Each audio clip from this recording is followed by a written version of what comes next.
This podcast is part of the Batman Universe Podcast Network, hosted by the BatmanUniverse.net.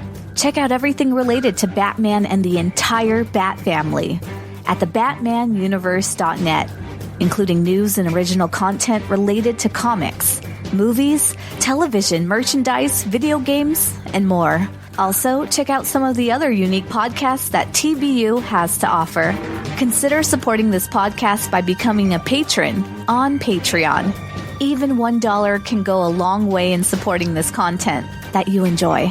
Look for a link over at the BatmanUniverse.net to offer your support now. And now, on with the show.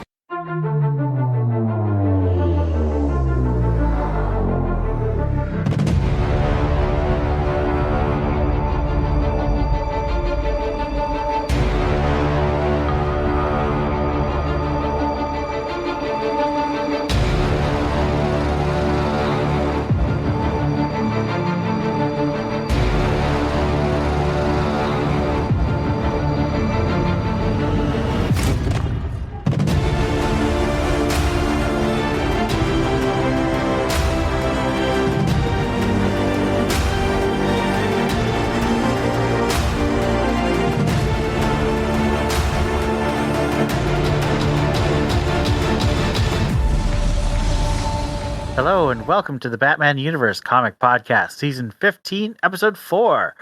I'm your host, Ian, and I have with me... This is Dev. And this is Jetlag. We have a little bit of news from Comics Pro and Solicits, and then we have our one review of Detective Comics, plus Greater Gotham. So, let's get into the news. At the Comics Pro Retailers Convention, DC announced two main things that relate to Batman. The first is that a few years ago, they commissioned some new Batman manga in Japan. This would be Batman, the Joker, and Superman stories written and illustrated by Japanese artists, sort of licensed by DC. So it's not edited by any of DC's staff. But they are going to be releasing those both on DC Universe Infinite, the digital platform, and in stores. So that is exciting for people who like both Batman and manga. I actually have an old one from the 90s, Batman manga. They've tried this several times. What do you guys think about this Batmanga? I think it's fun. I love manga. Manga, whatever. I have quite a few volumes at home, and having Batman manga would be fun. As someone not heavily familiar with manga, I mean, so much so I used to call it Magna, but I don't have much of an opinion. I wonder if they're going to print it in America backwards. So there's less, I don't know. Well, the interesting thing is that Marvel recently did something like this. It actually got its products onto the supermarket, so like Target and Walmart shelves. So okay, I gotta ask. Well, this is total. This total noob question. Mm-hmm. Even though I'm the oldie, but total noob. Is there a difference between anime and manga? Yes. Anime is the television. Manga is comics. Right. So you read manga, you watch anime. But the thing about anime that people from the West may or may not know is that it's almost always based on a manga. And it's not like so Batman Begins is based on Batman Year One, but it's like very creative and breaks from the story a lot. Anime generally is really faithful to the manga, with the one exception that sometimes they run out of manga to adapt and have to make up their own. See, and that's why there's two fruits baskets. They did one before the run was finished and the other one after it finished. And seeing that's what, again, me not being familiar all these years, I thought that they were technically the same, with the only difference is that manga was typically always black and white, which was generally the concept behind what we got in Future State Gotham. Correct. They were trying for that audience. I don't think that was a good idea because you're selling in the same market. If they want that audience, they need to get into the places that you sell manga. Manga is generally always black and white. There might be like a few exceptions where it's like a special. Well, they have whatever. like a splash page at the beginning Yeah. of the volume, but Or it's just like something. one page. But generally, as like a general rule, manga is not color, and I don't think there's a special word for when it is colored. So And before it's also produced ridiculously fast. So comics produce 22 pages a month for a storyline. Manga produces like volumes, 20, like 50 pages a week. It can. It depends. Like there's some people who have been working on like a single run for years, and then there's some that like pump them out like they're Well, candies. they have studios, but like if you there's been these famous calendars where like a successful manga artist writer actually shows their schedule, and they're like sleeping like 4 to 6 hours a night, and it's insane. Their like schedules aren't nuts. like I'll put it this way. So I sometimes do preview episodes on my other podcasts, and in looking over what I'm going to cover, I always look at the manga section. I don't ever see single issues. It's always volumes. Correct, because that's how I they think, produce them. yeah, I think how it works is manga is usually produced in like a magazine, and so you'll Oh, get right, like an a whole bunch anthology of different magazine. stories of chapters in a magazine of different types of mangas, like different runs of different stories, different artists, different storytellers, and then they're collected in volumes, and that's generally what we get here in the U.S. are the volumes. Yeah, so think about urban legends, but instead of 4 crummy stories, it's like 10 long, thick stories, and then they collect them in like a trade, and they're like way less expensive because the market's way bigger. Also, labor is cheap. And they don't have to do color ink, and they don't have to do color pages, and blah. You just read back. Honestly, I think it's really the market size. I don't think it's actually coloring. And you read back. And you read backward. You read right to left. instead of left Well, to you're right. supposed to. Like You're supposed back to. in the early days, in the 90s, they would flip the pages, They flip it. and fans would get very mad. Huh? Wait. I did have a thing the other day where I was reading. I don't know what I was reading. I was like reading some manga, and then I switched to reading Batman, and it took me just a few Your minutes brain to like. gets I was confused. like, hold on, I gotta. The story doesn't make any sense. This has been our lesson for the day.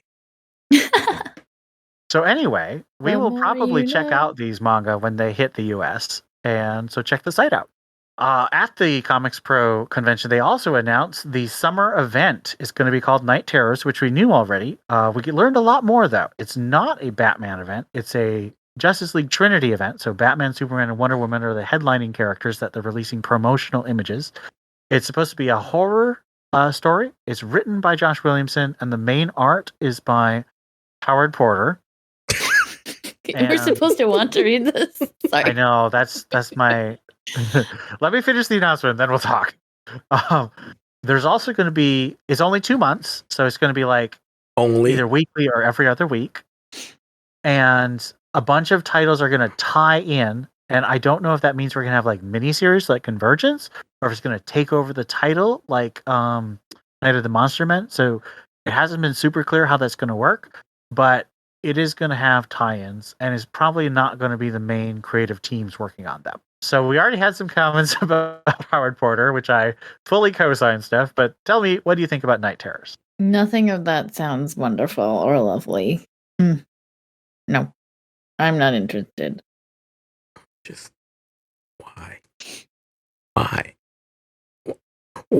why all of a sudden, and this is not just the DC problem, because the same type of crap is going on at Marvel as well. When one event ends, we're right into another one. Why? It serves zero purpose. I mean, it serves one purpose, which is sales. Do they really make that much of a difference, though? I mean, yes, they do, and the reason we know that is because they keep doing them. I do think that they're gonna have to pull back, because both Dark Crisis and Lazarus Planet were not as successful as they were hoping. I think Dark Crisis was more successful, but Lazarus Planet I think it's going to hurt a lot of comic stores because they did not sell. I like the fact that this is a 2-month event instead of a 6 or 7-month event. I much prefer when you get the event over. I don't know. I actually enjoyed Dark Crisis, as Theo curses me for because I betrayed him. But you didn't enjoy it. You didn't enjoy it. You just enjoy seeing Steph. That's enjoyment. You just enjoy seeing. Oh, there she is. There she is. Okay, I like this. Thumbs up. Exactly. I'm a comic fan. The story could be absolutely terrible. Oh, look, there's Steph. Thumbs up. Well, remember that one of the only other events I've read is Convergence, which I also read for the same reason. So, I mean, you're like those folks on Reddit who gives an automatic upvote whenever Steph is in a picture or something. Correct. That is right. Now, granted, I do the same thing for Cass, but exactly. We're not the feeling. It's just you don't share the same character. We're not talking about me right now. I'm just really not happy that it's. I'm not excited. And even before the whole Howard Porter thing, I guess he and Joshua Williamson are a team now. But I'm tired of the events. I mean, it does. I'm gonna be quiet until I get into my rant in Greater Gotham. But it just does nothing for me. I mean, I just don't care. I mean, I will definitely say Lazarus Planet did worse than nothing. It actually got me less excited about the things it was trying to promote. So I definitely feel you. I feel like this is a little better because we are going to have a break from March, April, and May. There's not going to be any event. I would have preferred it if there was no event from January to May. That would have been much more ideal. But apparently they wanted Mark Waid to have an event. But we're going to rant about that later. And now we're giving Joshua solicitations had dropped by the time we recorded last time. We had a couple pieces, but 2 titles have Batman connections, and those are Titans by Tom Taylor and Nicola Scott, and Spirit World by Alyssa Wong and I don't know, someone. I'm not excited about either of these things. So what do you think? Yeah, Titans is. What was the other one? Tom Taylor. Spirit World. Cass goes to the Chinese Spirit World and fights spirit vampires. Wait, who goes to the Spirit World? Cass. As in Cassandra Cain? I'm reading both. I'm reading both of those, y'all. Automatic Tom Taylor upvote, at least for one issue, and then I'll give it a chance. I'm gonna be all Dark Crisis in on on the other one. Well, good. You can be the one who reads it, so I don't have to. You might just enjoy it. I mean, okay. So my policy, as always, is I will read the first issue. After that, if I don't want to, I won't. You poop on it. We're gonna have problems. I feel like not reading it is fine. Although, to my credit, I don't do all things all time Taylor because I stayed far away from Superman. I get a peek see every once in a while. You're not perfect, but I love you anyway. All right, that wraps up our news. Now let's get to our review of Detective Comics number 1069.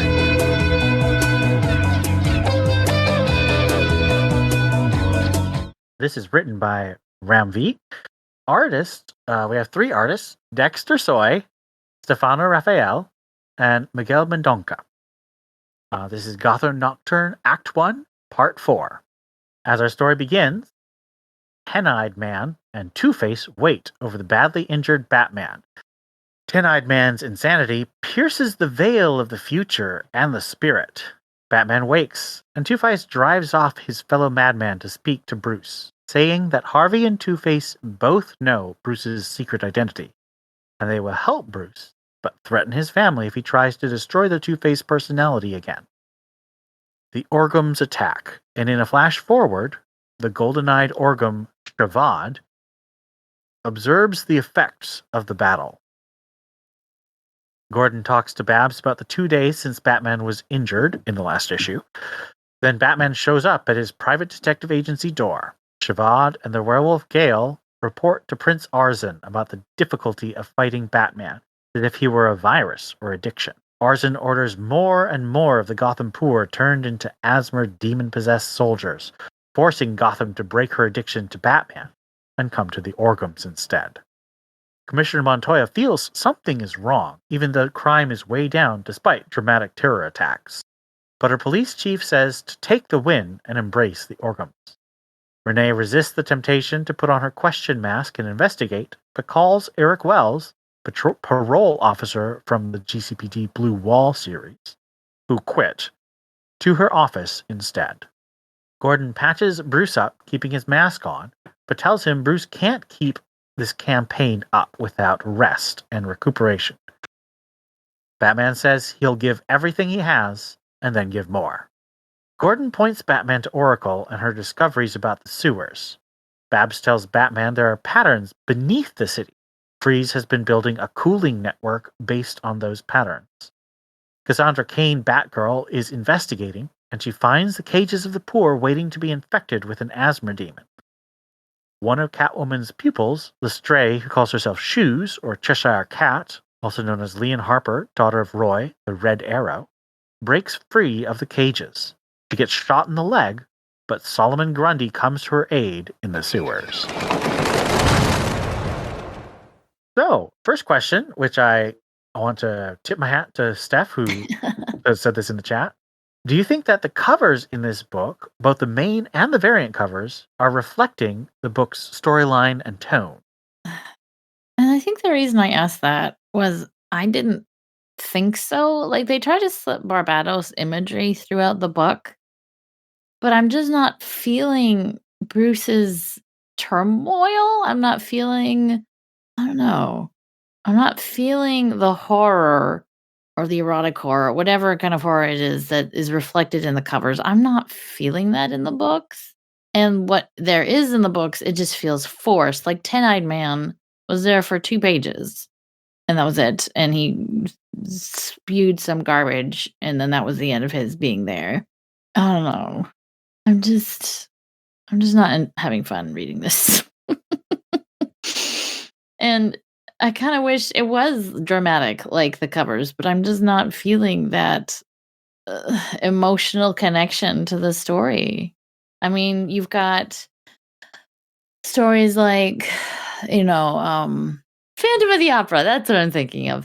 The covers make me think it would be a Phantom of the Opera type horror story. And it's not. I don't know. I don't care. I don't care about the Orgums. I don't care. The only thing I care about is Two-Face, and he hardly had anything to do this time. I don't know. No, not at all. I don't know. I don't know how else to explain it. There hasn't been a cover yet since this arc has started. Since Ram V's arc, since Ram V's run has started, that really makes much sense in what we're getting in the story. However, that's kind of par for the course for DC anyway. We've discussed many a times where the covers had absolutely nothing to do with the story, except during Tamaki's run. But that's neither here nor there. I would say that Jorge Jimenez's covers for Zdarsky's run have generally been pretty good at reflecting the inside. I mean, he's the same artist, so that helps. And I'm not saying it needs to reflect exactly what's going on, but they all have a similar tone. Like, this isn't like, oh, this is the workout cover. This is the swimming cover. Haha, isn't that cute? It's like, no. Each one of these has a very specific tone, and each variant is reflective of that tone. And it's been in more than one book. This is not just a one-off haha fun cover or ooh, is a spooky cover. These are supposed to be setting, I would say, after so many covers, these are supposed to be setting the tone for the book. These are supposed to be reflective, if not of exactly what's going on in the book, then the tone of the book. And I feel like they're trying too hard and they're not advertising too much and delivering too little. I think that's partly because the book is very cerebral. Like, I do get emotions out of it, but the covers are going for a very visceral feeling, and I feel Mhm. like they should go for much more cerebral Mhm. marketing. Now, I don't know, maybe those cerebral covers wouldn't sell well, but they would be more coherent. Yeah. That's a really good question. I'll have to think about that because, like, so I pay a lot of attention, of course, to the back rolls cover because I read the book, I buy the book, and I review the book. And I would say that book's covers do reflect what's inside. There's a good sense of the whimsy and also some of the melancholy and the silliness uh, in the back rolls covers. I think those are coherent covers. And I mentioned Batman with Jorge Jimenez's covers; those are also pretty coherent. If you look at the covers for Catwoman, those covers are all selling. They're selling the appeal of Catwoman's physical form. Let us say that. And that's not what the book is selling. So there's another case of a strong disconnect between what the covers are selling and what the book is offering. So I don't know. That's an interesting thing to ponder about. I'll try and remember that next episode and see if it provokes any other discussion. So this main story, as I mentioned, has 3 artists. Could you tell the changes between the artists? Is one of them the backup? No, the No, main okay, story just has the 3 artists. I mean, not really. I guess looking a little more critically at it now, there's finer lines for some of them, but I was not having a good time, so I was not paying attention to the artist quite so much. I mean, I could argue that's a good thing because it means that they meshed well Yeah, they together. did. Yeah. Solomon Grundy is very scary. I really liked Grundy's appearance. That was fun. As far as the different art styles, I really didn't pay much attention either, but I'm cheating right now and I'm going back and I'm looking again. And the differences aren't too heavy. I mean, again, I guess that's part of the reason why I didn't notice it. But there's not much difference. Let me see. Does it? I can tell the difference partly because I was looking for it when I was doing my review, but partly also because I know Dexter Stoy and Stefano Rafael and Miguel Mendonca's art reasonably well because I've seen a lot of their work in other books. I think the editor did a really good job working with them to make sure their styles and designs blended, and the colorist did a really good job making sure that it all feels coherent color-wise. I'm kind of puzzled why they have 3 artists on the main story. This run has done a lot of this kind of fill-in art, even though it's a monthly book, and I don't know why. It doesn't seem like the kind of thing you would ask to do, which makes me wonder if they're making changes that require multiple artists or if, I don't know. It's a very strange situation that one of their main books that is shipping monthly. So it's not twice a month. It's not weekly. And especially since, when they did Detective Comics Weekly for 3 months in a row, they had only 3 artists, and every artist did 4 issues, and each issue was coherent. It was all the same artist.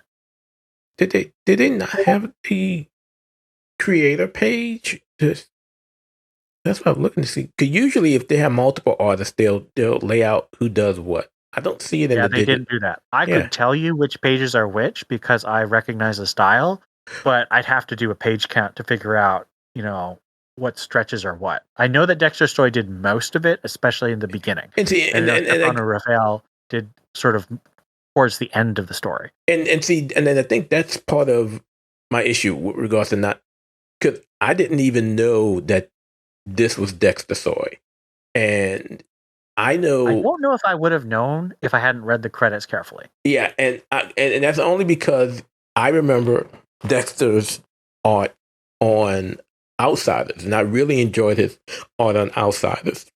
Yeah, he did the first 2 years of Red Hood and the Outside. No, Batman he and did the most Outside. of the art.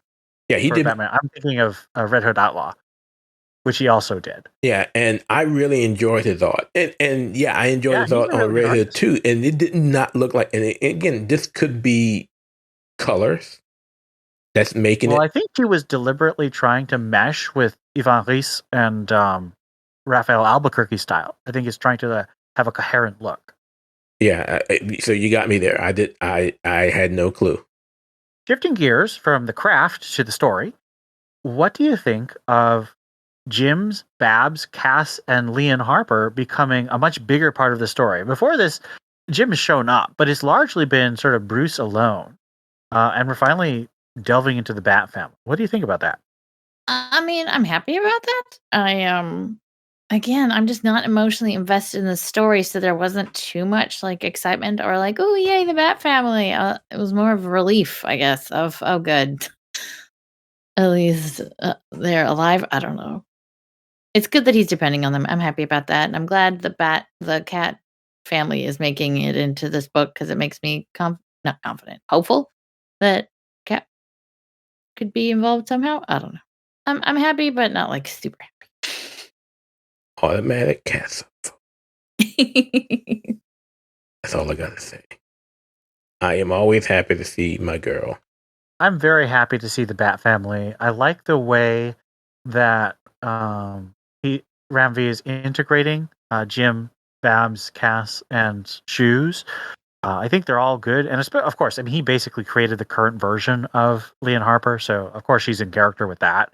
But the way he used Cass was really smart, and the way he used Babs is pretty smart. It doesn't feel as unnecessary as Williamson and Tynan sometimes wrote Barbara as Oracle. I hope that this isn't just a one-off. I hope that this is like the start of the Bat family coming together, because the Orgums, with their huge Asmar army, I think you're going to need like much more of the Bat family to take on this threat.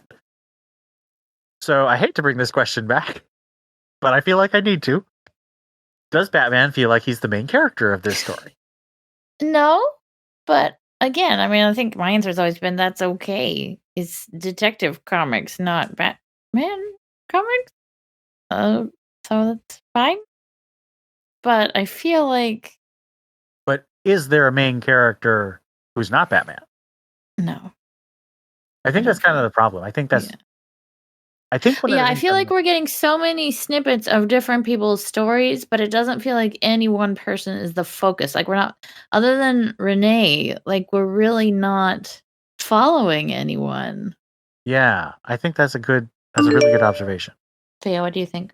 Well, I agree with you, and I've said that even going all the way back to Tamaki's run, when we had a Batman story starring Bruce Wayne, he doesn't always have to be the focal point. Now, I struggle to see if there's a focal point of the arc. I don't think there is just yet, which is a problem. But I do enjoy that there is a main character for each issue, so and my favorite main character thus far has been those issues with Harvey. I think Graham V is able to do a lot of good stuff with with characters like Harvey and Freeze and even Bruce. And I've always said I like the way he used Jim and Leon and Cassandra in this issue. But I think the way that he's introduced the Orgums and their effect on Gotham, it feels too quick. And I have the same criticism like Tom King. The way he got to City of Bane, I thought was too quick. Tynan also, although I think Tynan's ideas were a bit simpler, so he was able to punch them on the screen a little more easily. But what the Orgums are doing is really complicated, and it affects a lot of people, and it's hard for us to see and feel that effect. So I don't know. It feels like a lot of wrong scene problems. So I'm not necessarily critiquing the story that Ramvi is trying to tell, because I feel like I'm starting to get the shape of it and I sort of enjoy it. But I feel like he's consistently picking the wrong scenes to tell us that story. And so we don't have a connection, because the characters he's choosing to tell us the scenes about, he's not getting us to care about. It's a really puzzling problem, because I feel like this is not a lazy issue. Like, I feel like Ramvi's putting a lot of his heart and his mind into it. There's a lot of thought going into it, but it's not working for me. And so I'm trying to figure out why it's not working. And that's what I've come up with for this issue. I think there's some wrong scenes going on.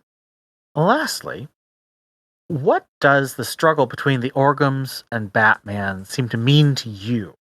I'm thinking sort of like there's a parallel to the Court of Owls where there's this ancient predatory secret aristocracy preying on Gotham City. But I don't know. What does that mean to you? Like I said, I've been having trouble emotionally connecting to this story, but I guess I think the struggle was supposed to be whatever's going on with Barbados, but that's really fallen along the Yeah, road. I don't understand what that's doing at all. There's been no mention in Yeah, I quite mean, a his while. face shows up a couple of times, but it doesn't do anything. So, I mean, the only thing I can think that this story means to me is no man is an island. Sure, I don't know. fair. I don't know. No, that's very fair. What's the sort of theme or real world connection, or what are your thoughts on this overall story? What do you think Ramvi is trying to say? I don't know. I haven't known. I haven't known from day one.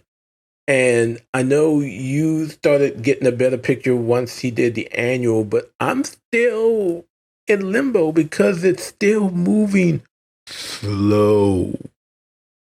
I don't deny that it's moving slow. It's And very, very it's slow just, comic. I don't know, it's just, it's so task heavy to get through it. By the time I'm done, I don't even know if I want to know the point of it. It's just, you get what I'm saying, Steph? I hear you. Yeah. Oh, yeah. Yeah. I No, I totally get do. it. It's just, and I love Ron V with everything that he's written up into Detective. It's such a struggle.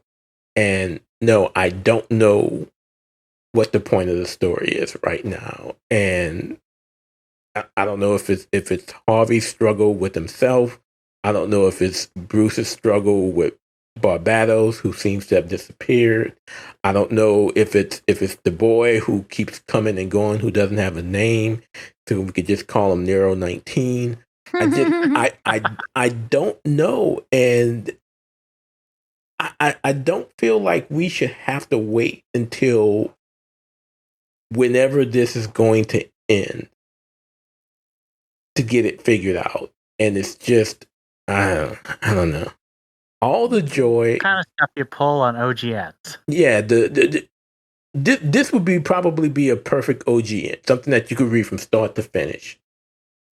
But in a serial format where you have issues coming out on a monthly basis, it's just all the joy that Mariko Tamaki brought after all the dreadfulness of Detective Comics prior to then.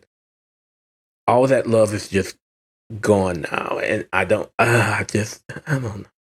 It's a struggle. I don't like to struggle to get to the ending of a title, especially a Batman title. If it's not a Batman book, I can easily just close it and move on to the next one. But it's just, it's such a struggle, and I don't like that. Yeah, I usually read all the books in one sitting because I'm a procrastinator, and I usually read our main book first and last. And Tech Weeks, I put it off for as long as I can because I don't want to read Tech. Ow. I don't disagree. I actually have to review Tech, and normally when there's a book I review, I'll read it early. But for two of the books I'm reviewing right now, that's not happening.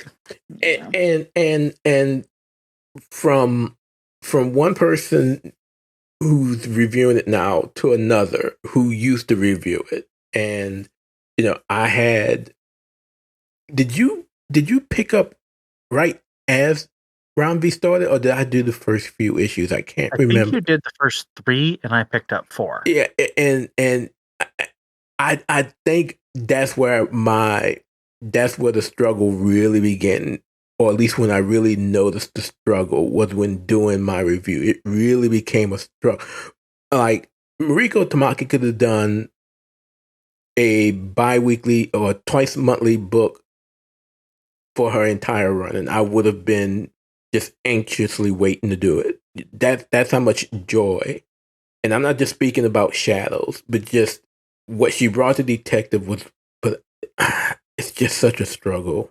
And it's disheartening to say that, considering one, this is Detective Comics, and two, it's Ron B, who I have always been a fan of. Yeah, I think that's very fair. Let's move to our backup. The second part of this comic contains the first of a 3-part story called Absolute, written by Cy Spurrier and art by Casper. I'm going to say Wingard, but it's got a bunch of extra letters in there, so I could be saying it wrong. Dr. Mead, Two-Face's psychiatrist, thinks about the necessary illusion of choice as she's imprisoned by Mr. Freeze after Two-Face helped/ordered her to flee Gotham, but her bus crashed on Mr. Freeze's ice. Freeze is running experiments on rats and the strange patterns under Gotham City. Attacked by the Orgham's Asthma army, he freezes them, crushing Mead's hopes again. He's obsessing over how his wife Nora hated him when she was unfrozen in Tomasi's Detective Comics, and freezes Mead while playing a tune that supposedly will prevent the brain damage he blames for Nora's hatred. As she freezes, Mead discovers a spiritual entity calling itself Earworm. All right, so we've got a new backup, and this backup is super connected to what's going on in Ram V's story. So, what do you think of this new artist? Oh, I liked the art. I like the colors too. Like, for as sad and horrible and terrible as the story is, they were lovely colors. There's a lot of purples and reds and whites. I really like the colors. Did not reflect how messed up the story was. Oh, the story was so bad. I'm on Ian's page now with my hatred of Cy Spirit. That story was so bad. Interestingly, I actually if you say you enjoyed it, I'm gonna scream, but I'm gonna mute myself while I do so. Appreciate how connected it is to the main story. I'm muting for 1 second. God, gee, I don't. To his credit, I will always, everything Spurrier has done in this run has been connected. So I will give him that. But God, this story. This was a very miserable story. I'll definitely give you that. Like, I do not enjoy, like the point of the story is to make you feel terrible as this poor woman who's tried to help people gets frozen and probably killed. So, like, that's terrible. What do you think about this connection to Tomasi? Like, this is directly building off of what Tomasi did. Yeah, that's what I felt. But, like, is that something that makes you interested, or is, like, whatever? I felt like he had come a certain distance, and now I feel like he's exercising an external locus of control again. He's like, no, she didn't hate me because she was bad. She hated me because she had brain damage, which I mean, is fair, I guess. But now he's experimenting on people to try to figure it out. It's like, oh, baby boy, that's what you were in trouble for in the first place. And I hate the idea that the redemption that we kind of got in Tomasi's run is now just, and I just. So we've now seen the reversal of these redemption stories that we got in Tomasi's run. We've seen it in for Mr. Freeze as well as for Harvey. And I'm just like, well, what the hell is it for? I mean, Bruce and Selena can't be married and the Rogues can't be good. So I'm assuming at some point, well, maybe there's a point to Selena boinking uglies with Valmont in the first place, because everybody's supposed to just be cruel bastards, and Selena's There was no 0 exception. point to that entire storyline, and it was terrible and it sucks. So okay. Well, you know what gets me is that I guess they're trying to connect the blue. What was it called? Blue line, blue shield, blue Oh yeah, Blue Wall. wall. They're trying to connect the blue wall with this story, but I feel like Harvey is a completely different character in each of these stories, and he's That's very a true. pivotal character in both stories. Speaking of Blue Wall, was the cop that Renee was looking at, was that the guy from Blue Wall? I can't remember. Yes, it is. I looked it up. Okay, I couldn't remember, but it sure in hell looked like him. So now it makes me wonder whether or not where Blue Wall is in the timeline, because apparently he's a cop in this one, but in Blue Wall, no. I think it says he quit in this story. I can see. Make me go back and look. I don't want to, but I will. I think it's a perfect segue to actually my last question for the story. Does it feel like Ramvi and Spurrier are leaning on the irredeemable? Like the sense that no matter how hard you try, you'll always get sucked into evil and selfishness and destruction and predatory behavior? Because that's what he's done with Freeze and Two-Face. It seems like that, and that makes me sad. It does. I mean, the thing is, we all know that the villains will always have to go back to being villainous. Because that's why they sell. Batman has to fight someone, and if he doesn't fight the classic villains, then you're just going to have lame ripoffs, which is why there's like 12 different Clay faces. Yeah, and see, that's how I was just about to say that, is that One Bad Day actually was really hard for me to read, because Basil You and the professor both had such a hard time with that. Basil had such a turnaround. Not only had he given up being evil, he was part of the Bat family. So wait, hold up. So, and this is a conversation I had on the Reddits, and that's what I call Reddit. I call it the Reddits. That's what it deserves. I don't think, and I know we're moving a little bit too long down the line. We're getting into Greater Gotham territory, but One Bad Day, the Clayface story is not in continuity, in my opinion.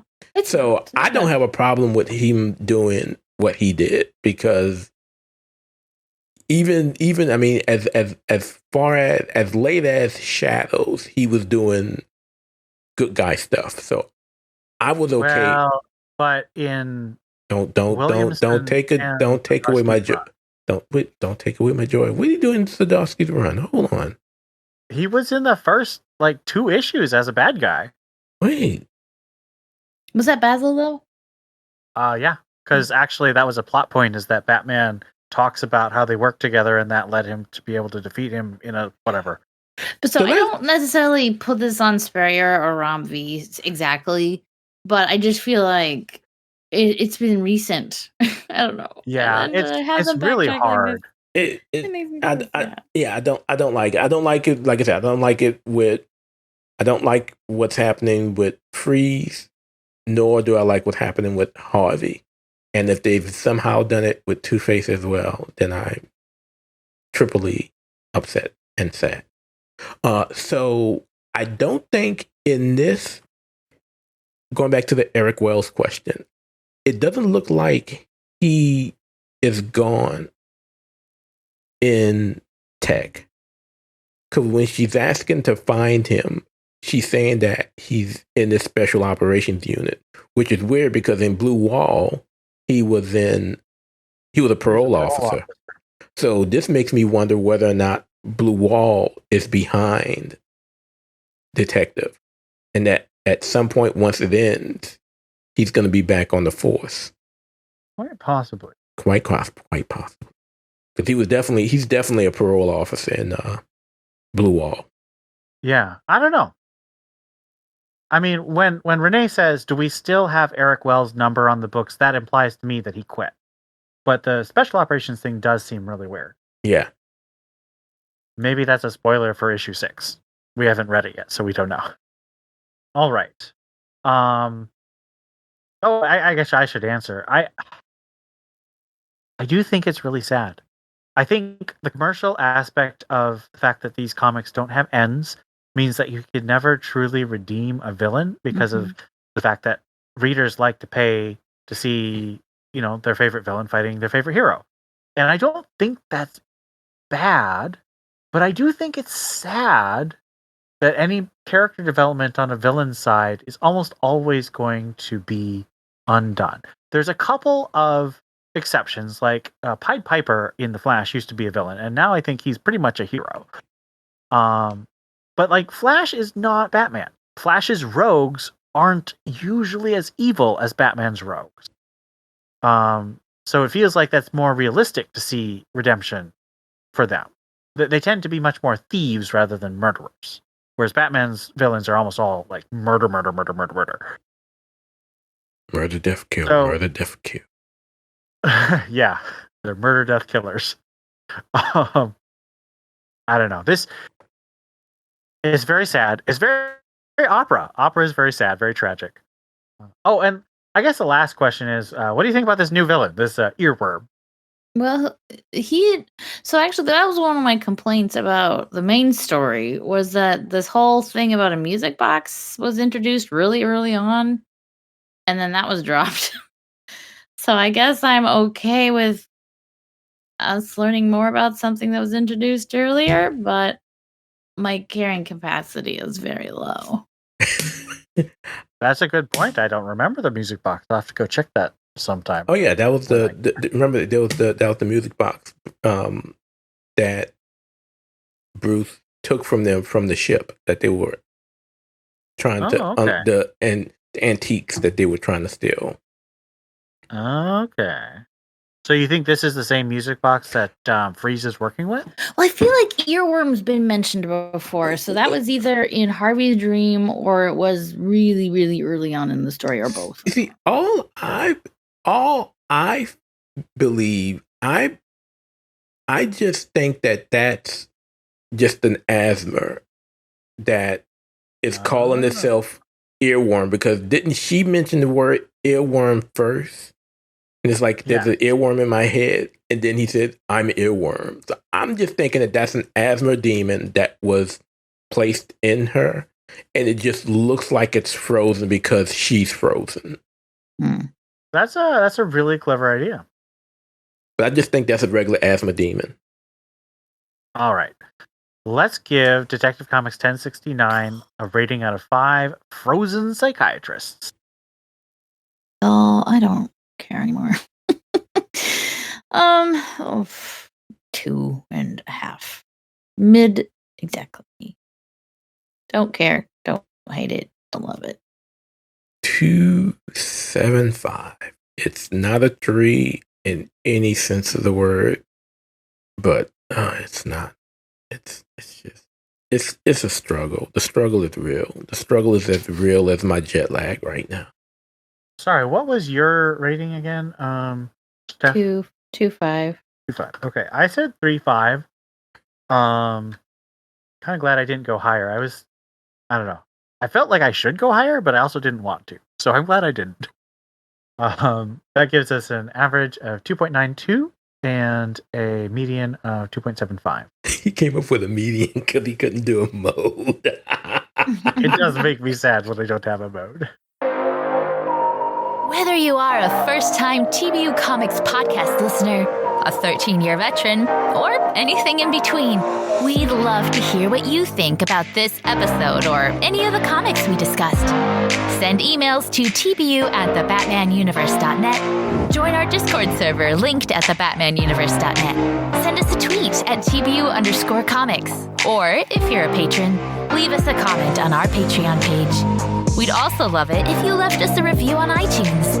We'd love to read your comments on the next episode of the Batman Universe Comics Podcast. Batman may claim he works alone, but we know that he needs the Bat Family. Join the TBU Bat Family and let us know what you think. All right, so let's move to Greater Gotham.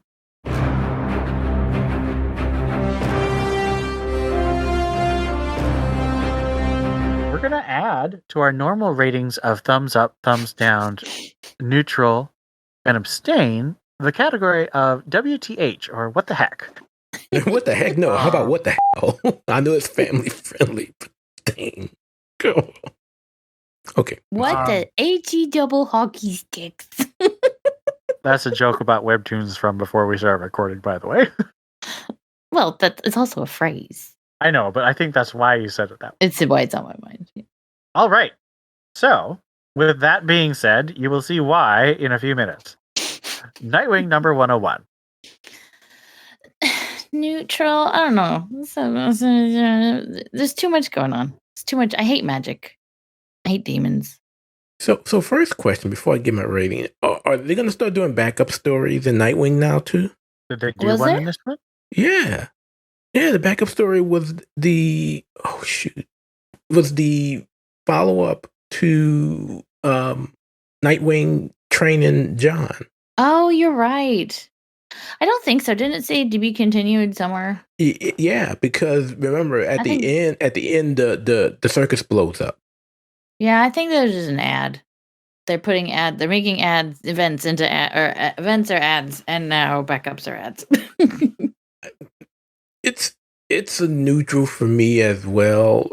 For some reason, everybody just seemed stupid in that issue. So, they couldn't realize that perhaps something was wrong with the person that was looking at the dead body with him, because the person wouldn't stop smiling, or no one would recognize that after they come and looking at a dead body in an autopsy body, that Dick is walking out with a big old smile on his face, and everybody's just too dumb to realize that something might be wrong. I don't know.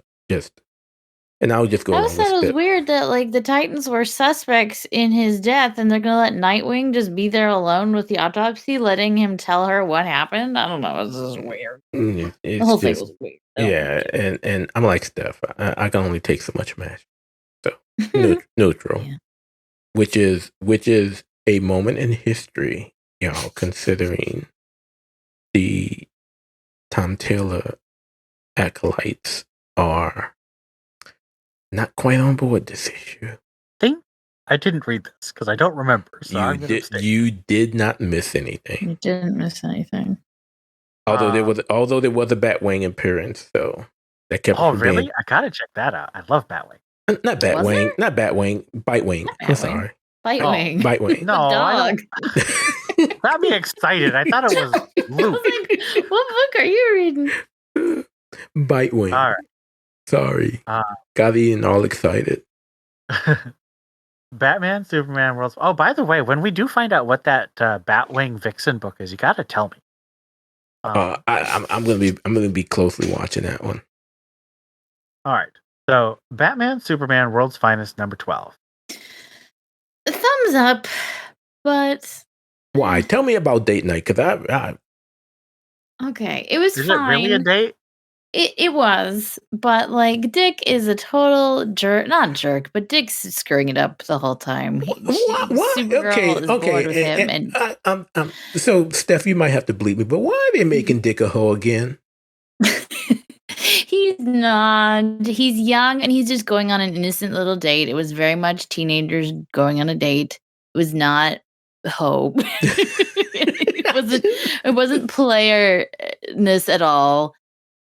I just didn't understand why, because obviously Dick and Barbara are kind of more or less endgame. Is Supergirl ever been one of his romantic interests? And it didn't seem to have any effect or come from anything that had happened in the story. And I don't see what it's going to do for the story going forward. And Tamora didn't draw it. So all in all, I almost gave it a neutral, but it was a cute, fun little story.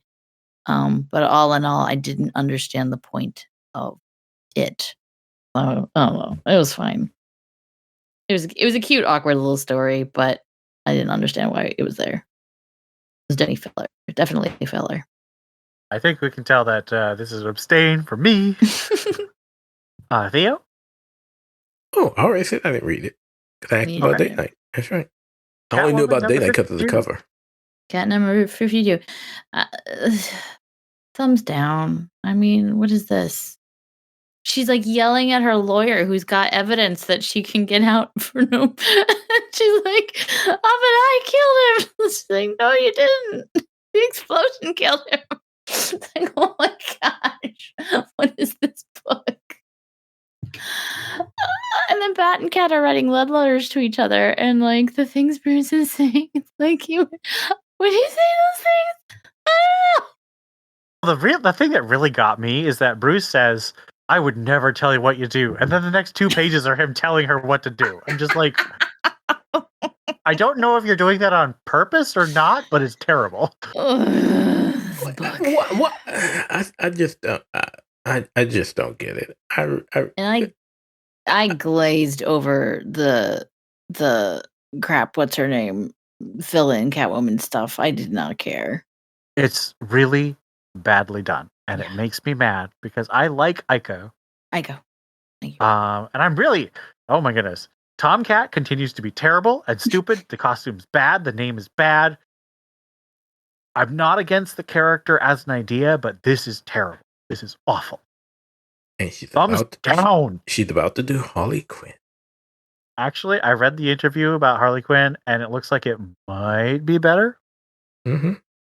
Said the same thing about Catwoman. That's true. That's true. I'm being too optimistic again. If you're not All right. optimistic, then you're just miserable all the time. Well, I was pessimistic just from recent history on the Xbox, and I don't know why Ian was optimistic considering he and I had the same opinion of said Xbox, and he's getting what he deserved.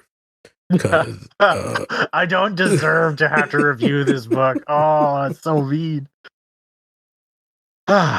Deceased War of the Undead Gods number 6. This was almost a neutral, almost a thumbs down. Exactly. And then it happened. It happened. I was like, oh my gosh, this is awesome. Alfred has superpowers now because he was really pissed off. Greatest moment in Deceased history. So good. Please tell me you read it, Ian. Please tell me you read it. Why? No. Oh, you should at least read the end because Damien's I saw again. the panels because I'm on Tumblr. Damien's about to get swooshed, and Alfred's like, "Not my last baby, you don't!" And then he becomes the Spectre.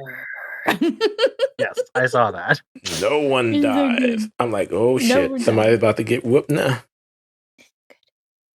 So I'm going to assume that's a thumbs up for both of you. Yes. Tom Taylor has redeemed himself this episode. Mm-hmm. Okay. One Bad Day Clayface. Thumbs up, but this one made me so sad. I was like, Basil, don't do it, Basil. You're making such bad choices. This is a thumbs up, but folks, this isn't in continuity, so there's still a chance. There's still a chance. This is a thumbs up for me too. I agree it's not in continuity, but I actually wouldn't be as bothered if it were. I had a long, good conversation with the professor on the Discord about that. I just think this is really well done, like really well executed, really good art, and it's very sad, as I think a One Bad Day should be. So, and I love the concept of the role he's trying out for. It's actually the Killing Joke. Oh, yeah, that was so funny. That was so good. That was so good. Okay, so thus far, Steph and Ian, where do you have Clayface in the One Bad Day stories? Third I best. don't know. I feel like because I have a stronger emotional connection to this character and beforehand, like before getting in, and I cared so much about his rehabilitation, I might put this higher up because it brought me farther down. That's totally fair. I'm not saying everyone has to agree with me. So I'd say 1 or 2, but mostly because I don't remember the other ones that well. You don't. Please tell me. Two-Face and Bane are still 1 and 2 for me. Two-Face. I had a lot of problems with the Two-Face one. Why? I think it's fair. I just I enumerated them. Huh? Yep. Go back to that Greater Gotham. I think I voiced a lot of my opinions on why I had a problem with the Two-Faced one. Yep, and they're quite reasonable. And I guess the reason why I don't have a problem not hating them outside of Riddler, which was downright terrible. Okay, I'm sorry. And Penguin was not great. Wait, I'm trying to know, what was Penguin? Penguin is John Ridley having Penguin basically take one bullet and take over the entire city of Gotham. I skipped that one, and something tells me I did well in doing it. Right. You did good. I mean, it's an interesting idea, but it just pissed me off because it's just like Batman is such an idiot in the story. Yeah, so for me, Clayface is probably number 4. Actually, it is number 4. Because I still have Two-Face, Bane, and Mr. Freeze as my top 3. I know Ian wasn't crazy about Mr. Freeze, but I really like Mr. Oh, I hated that one. Yeah. I love the art, but I hated that story. I love the concept of why Freeze was who he was. That was just such a different way. But that's my top. So yeah, Clayface would be number 4. And all the rest are just... All right, now we get to say Lazarus Planet Omega. Now, do we want to do Lazarus Planet Omega and Batman vs. Robin 5 separately or together? Because they are kind of one story. Separately, because I have different emotional reactions to both. All right, we'll start with Lazarus Planet Omega then. Lazarus Planet is a hefty 2 thumbs down because I literally could not follow this story. There was too many people. I hated the art. Yep. I did not know what was happening. It was hard to follow. I didn't know who was involved. I didn't know why they were involved when I knew who they were. It was dumb. Preach on. Definitely 2 thumbs down for me. I'm so happy Lazarus Planet is over. So here's my reaction. I feel that I know pretty much all the characters involved. I feel like I know what Mark Waid wanted me to think about them. And I still give this 2 thumbs down because I don't care. It's terrible and stupid and dumb, and also terrible and stupid and dumb. This event sucked. Yeah. All right. Batman vs. Robin number 5. Oh, this is the one that I specially requested the new reading because this is a WTH. That obviously was not the original rating. Okay, well, let me just, I don't need a W2H. I need a WTF because that's what it is for me. And if it's for you two, Steph, you just need to jump on the bandwagon. It is. It was so bad. Like, what was that ending? Batman was revived with the power of love. God! I know what the ending was, but it sucks. It's stupid. Oh, you mean to tell me? And I actually, you mean to tell me that we canceled Robin for the shit? This was terrible. Oh my! And I say, Mark Waid will always have credit as writing my favorite AU title ever in Kingdom Come. But god damn, this was bad. This was terrible. I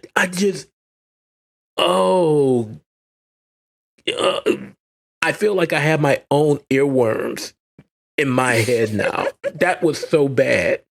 And I picked this up simply because it was the last issue, and I wanted to see how this mess ended.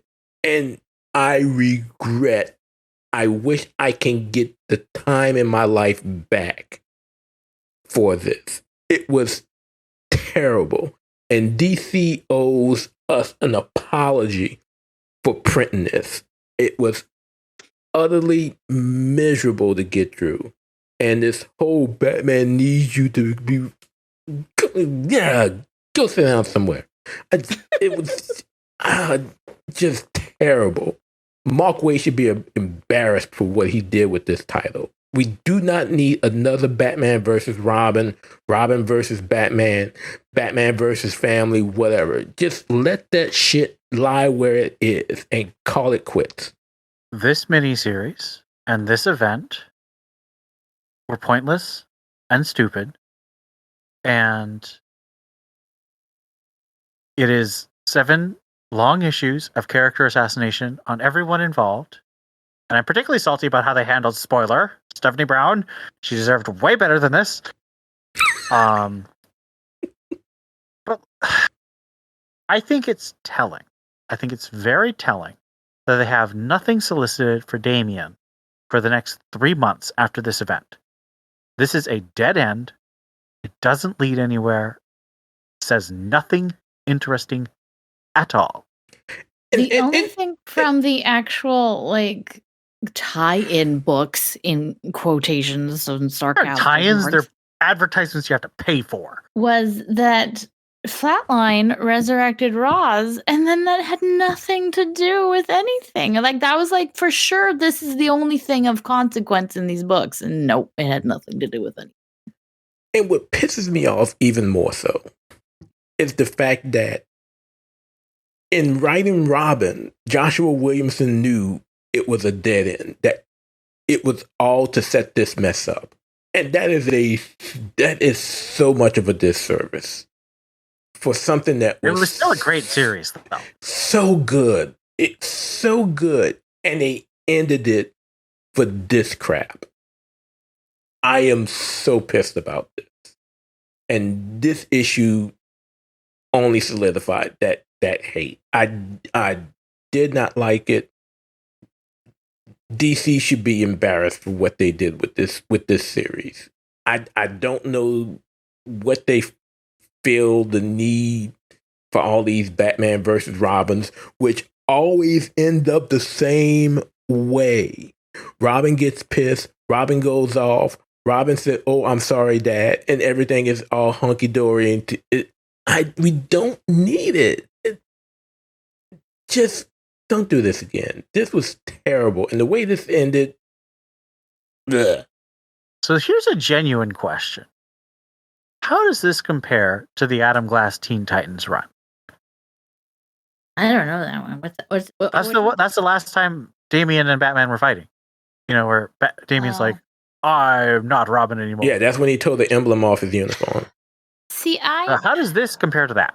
That was true internal struggle. That was Damian. It was I didn't love it. But that was Damian struggling with who am I? Not done in a crappy way. The way Tim Drake is done. It's like, how do I want to do this? How do I reconcile being Talia's child and Batman's child? And even though I didn't agree with everything that happened, I still appreciated the struggle, and I liked where it led. Like, I think it led to growth, and I appreciated that. This was forced upon both of them. Both times it was Batman versus Robin. Neither one was in charge of themselves. They were possessed both times. So it's not Batman versus Robin. And like you said, this is not going anywhere. There's no... There's a bit that Seinfeld did a long time ago about horse racing and how the horse must be so confused because he gets to the end of the race and he's like, this is where we started. We could have just stayed here. We would have been right where we started. Why did we go around in circles? And that's what I feel like. Like, we're literally right back where we started. There's been no emotional development whatsoever. They are right back where they started before Roz was shot. And it's dumb.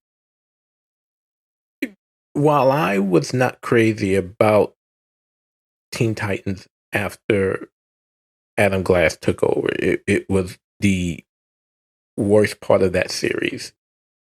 I agree with that. I will agree with Steph that the struggle between Bruce and Damian, there is nothing compared to this. It seemed more natural. And it led to Joshua Williamson's run, which in the end led to a lot of growth for Damien, which I can appreciate. This does none of that. I mean, it's just It's demon possession after demon possession, which means that everyone has a get out of jail card free, and it leads absolutely nowhere. any chance Tim is demon possessed and He's Bernard possessed. So obviously, I think that I wasn't the biggest fan of the Adam Glass stuff, but this feels bombastic and in your face terrible, whereas the Adam Glass stuff felt frustrating, but as you've said, it felt more organic. It felt like there's more time paid to the characters' motivations. So I would agree. I think this was significantly worse than the I Was Ramen storyline. All right. Moving at a snail space, GCPD, The Blue Wall, number 5. Thumbs up, but this is so sad. Every time you say that, it's not selling me on the book. It's getting worse. And like, it's so hard to pick sides because it's just, it's rough. It's rough. This world we live in is, and there's no good choices. And I think, But I mean, obviously, mass murder and killing sprees are wrong. But Yeah, let's not go too far here. let's not go too far the other way. But oh gosh, you really do feel for him. it's a thumbs up for me as well. I truly enjoy. I am really enjoying this. I'm really enjoying this series, but as Steph and I have said on multiple occasions, this is not something you want to read if you're looking for a pick me up, or if you're having a good day, because it will ruin it. And it's unfortunate because, as Steph just said, it is very reflective of our society today, which is unfortunate. But it is really good in how Ridley is putting these characters out there. And I truly enjoy the fact that he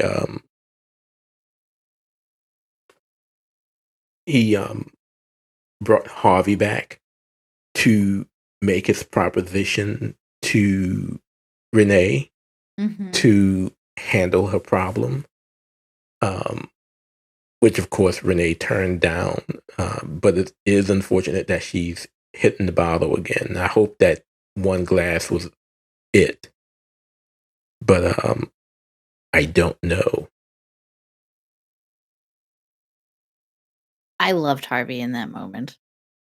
Yeah, I mean, and it wasn't like this wasn't Two-Face. This wasn't Two-Face making this proposition. This was Harvey Dent saying, "Hey, I know we have our issues, but let me handle this for you and just walk away. Your hands are clean. No one needs to know. I'll never say anything. Let me tackle this for you." And you could tell Renee really considered it. But the fact that she turned the offer down, again, is a good thing being the police commissioner. But again, it's not the book that you want to read when you're having a good day. And it's also nice to see, and I say that quote unquote, seeing the struggles Renee is going through, not just as police commissioner and trying to, but also personally. Now, first of all, as commissioner, she's seeing fault in herself because she's recognizing, hey, I failed as commissioner. This guy came to me. He came to us multiple times and we failed him. So I have to own up to this.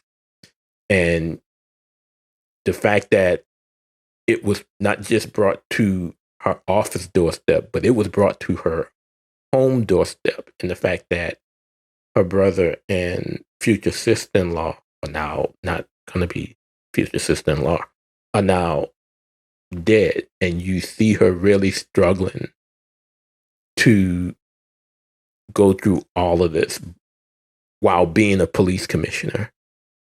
And just, again, Harvey showing up and doing what he did. It's good issue, but again, don't read it expecting you're gonna have some smiles at the end. Any art is beautiful. I'm there. I'm still abstaining. It just sounds too sad for me. Harley Quinn number 27, the last issue of Stephanie Phillips' run. Thumbs up. That was some real Deadpool crap going on in that book. I thought it was cute. I really hope we don't start getting the Harley Who Laughed merch though. That'll be. I appreciated this for the zany fun it was. If it's meant to be more, I'll appreciate it less. Abstain. I actually did read this one, and I'm kind of neutral on it. I thought it was reasonably well done, but I don't like Poison Ivy. I don't ship her with Harley, and it's for the same reason I don't ship Joker and Harley. I think both Joker and Poison Ivy are radical anti-human mass murderers, and I don't think that makes for a healthy relationship. So it doesn't mean they can't love. I didn't say they didn't love each other. I just think it's not healthy. And I'm not interested in shipping an unhealthy relationship that way. The Riddler, year 1, number 3. Neutral.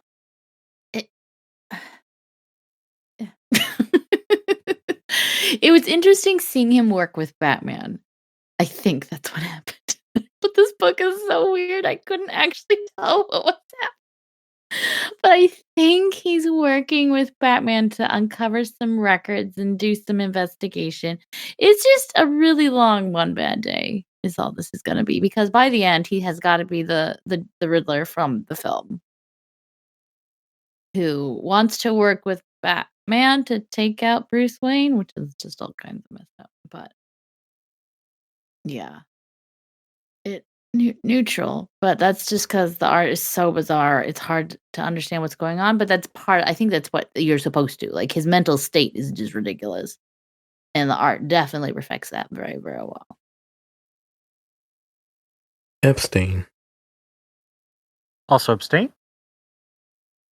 Tim Drake Robin, number 6, end of the first arc. Thumbs down.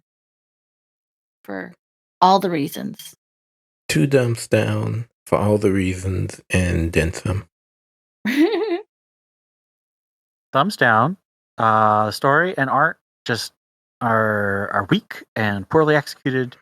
A couple good moments, so it's not like I think there's some good moments, but they don't make up for the bad moments. And a thumbs up for the Dan Mora variant cover with Steph on it. So yes, that was lovely. Are you sticking with your original prediction that this goes no more than 18 issues? Did I say 18? Or did you say 12? I thought I said 12. You sticking to it? Yeah, this is going nowhere, man. No one cares about this book. I don't know what they were thinking.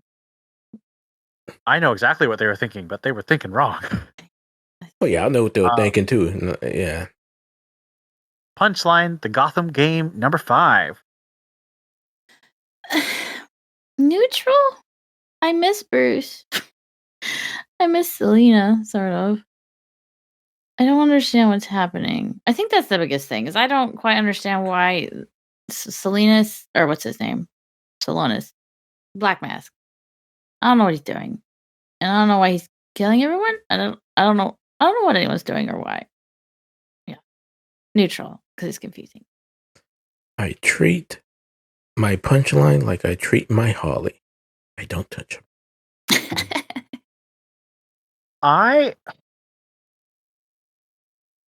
He's struggling. So I did read this issue. I've been a little behind, but I read this issue. And I understand exactly what Steph is saying. This is an incoherent series.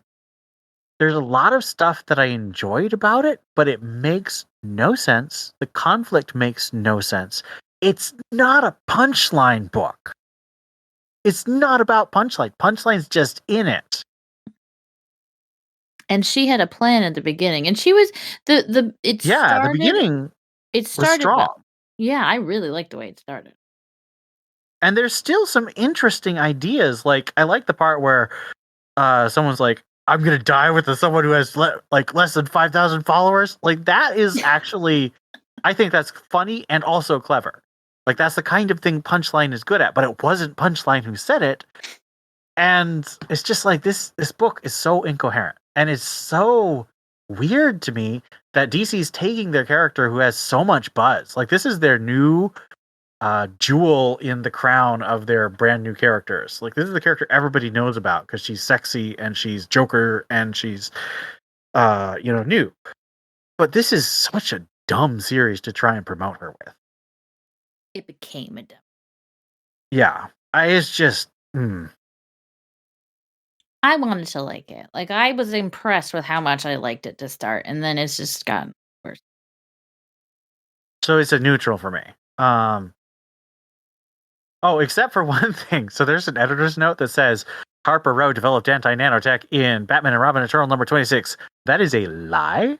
It was Batman Eternal number 42. Oh my. So Dave Wheelgoes, you should be ashamed. That is wrong. You failed in your one job. The one thing you do not do is tick Ian Miller off about Batman Eternal. One of my favorite series, guys. I've read it 5 times. And all 52 issues. And to not credit Eternal appropriately, you will feel his wrath. And lastly, DC Ruby number 1. And Steph, you're going to have to take this one away. I'm going to give an obligatory thumbs up. There wasn't anything spectacular about it. It was your run-of-the-mill crossover misunderstanding, and then they start working together story. So this, we can't judge it on the first one. This was just a setup. Ruby is delightful as always. She has a scythe. Yes, that makes her look like evil. She wears black, but she's fine. But it's going to be the second issue that is going to determine whether this is a good story. But things are happening that don't happen in wherever Ruby's from. I forget. It's been too long since I've watched Ruby. Yeah, anyway, it's fine. I'll let you know. Is that neutral or thumbs up? It was a thumbs up. It was fine. There was nothing wrong with it. It's just, it was very run of the mill. It was it was like the first Ninja Turtles crossover. Like, I don't know. I don't know if I want Big B. I don't know if I want to say that because the first Batman Turtles crossover was awesome from start to finish. I read this because of you, because I know you're a Ruby fan, and and you said it perfectly. It was definitely run of the mill, which was just why it was just the neutral for me. Art was nice, but everything was just there. Yeah. Yeah, there was nothing. Oh, wow. So the reason I gave it a thumbs up is because what's happening is not what happens in the show. Is the Grimm are the baddies, but generally people don't start spitting fire. So the girls are unaware of these extra side effects that are happening because that does not happen in their world. At least from where I stopped watching season 5, and I think there's season 9 now. So maybe some extra things have happened. But from what I remember, this is a new development. So to me, that was slightly interesting that things change when they come into our world. So that's my reason for my thumb. So I have continued to not keep up with these. So that's why Steph is our Ruby person. That brings us to the end of our episode. A lot of good discussion this time. I think there was not the end of the episode, but end of Greater Gotham. Well, I do want to tag on to Greater Gotham Oh yeah. I'm caught up on Wayne Family Adventures, and I'm catching up on I'm Red not. Hood, I and still got to both catch are. up. They're both delightful. Which They're one? both. Red Hood? But both of them. So listen. I'm listening. Artemis and Jason are just established couple. They don't get together. They just are together, and it's lovely. And they get to snuggle sometimes, and it's so cute. Now, why couldn't we? totally Why read it. couldn't we have that in the actual comics? in continuity? Why can't we have nice things?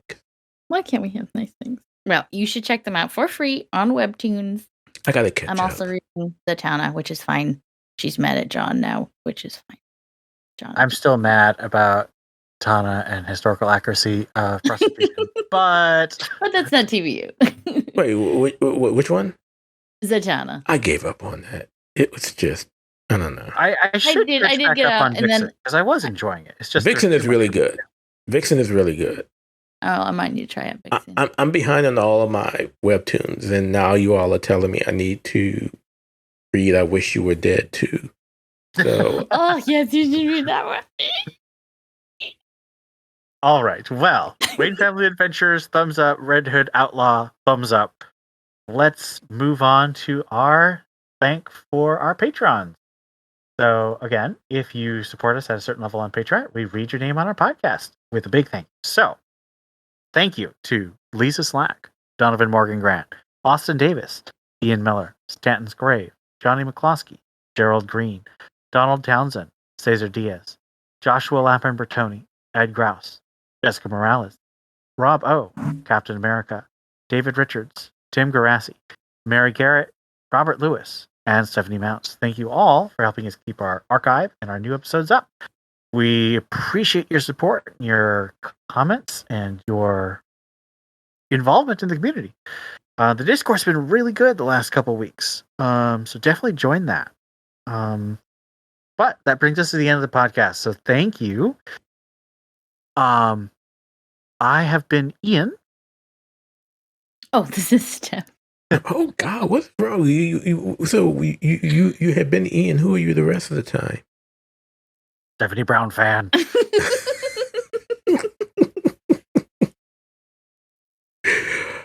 And I'm still jet lagged. Yep, that's what happens when you go back and forth over the pond. Oh yeah. At least I'm not the only person who uses that term, going over the pond. I used that with a friend of mine, and she was like, "What do you mean?" I'm like, "Huh? You never heard that?" But that's what you call it. That's what you call it. You go over the pond, go over the ocean. That's right. That's right. Oh yeah, but jet lag is real, y'all. I bet. It's almost a week now, and I'm still jet. Well, we appreciate that you chose to spend some of your jet lag time with us, Theo. Yeah, I'm going to sleep now. That's a good idea. All right. So we hope all of you, if you're listening at night, will finish this episode and then take a good night's sleep. I hope you'll tune in next time to hear us. Thanks for listening.